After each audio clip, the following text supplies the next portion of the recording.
За ардээлч Мэс клиникээс ярьж байна. Ингээд өнөөдөр эрчүүдийн дааврын онцлогийн талаар, эрэгтэй дааврын талаар та бүхэндээ ярилцахаар бэлтлээ. За ингээд үйлчлүүлэгчээс ирсэн асуултыг сонсъё. За би энэ эрэгтэй хүний одоо дааврын талаар их сонирхож байгаа. Тэгээд энэ яг эрэгтэй хүний дааврын талаар сайн мэдэхгүй байгаа. Тэгээд танаас асуух гэсэн. За эрэгтэй даавар маань бол онцлог хэд хэдэн шинжүүттэй байдаг. За эр даавар маань эрэгтэй хүнийг булчинлаг, одоо төвхтэй, дуу хоолойны өнгөний бүдүүн ийм байхад нөлөөлдөг эрэгтэй даавар маань хамгийн гол нөлөөтэй. Бас өсчлөлтөнд нөлөөлдөг ийм даавар байгаа. За эрэгтэй даавар маань төмсөг болон бөөрийн дэд булчирханаас ялгардаг. Тэгээд тархины өнчин тархинаас ялгардаг даавруудаар удирдагддаг ийм даавар байгаа. Тэгээд энэ даавар маань өөрөө онцлогоос хамаарат хэмжээ нь ихсэж багасах юм тохиолдлууд байдаг.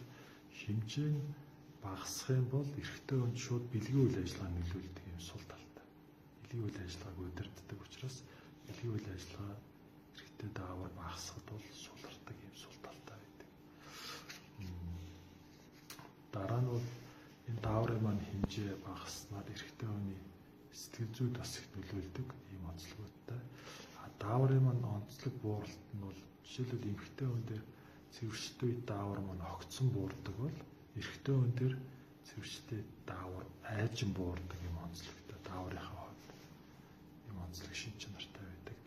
За энэ даавар маань өөрөө тодорхой хүнсний бүтээгдэхүүнүүд одоо идэж хэрэглэсэн үед бол ихсдэг, одоо нийлэгчлэн сайжирдаг. Энд бол эрчүүд маань махан бүтээгдэхүүн, өөх тусдаа мах идчихвэл дааврын маань хэмжээ бол их байдаг. Эсвэргээр хүнсний ногоо, жимс ногоо их хэмжээгээр хэрэглүүл дааврын маань нийлэгчлэлт харьцангуй буурч явах юм талтай байдаг учраас хоол хүнснийхаа юу бол сайн зохицуулж явах хэрэгтэй.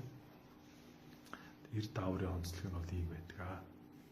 За ингээд өнөөдрийн дааврын онцлогийн талаар та бүхэндээ бэлдсэн энэ нэвтрүүлэг маань ингээд дуусч байна. Анхаарал тавьсанд баярлалаа.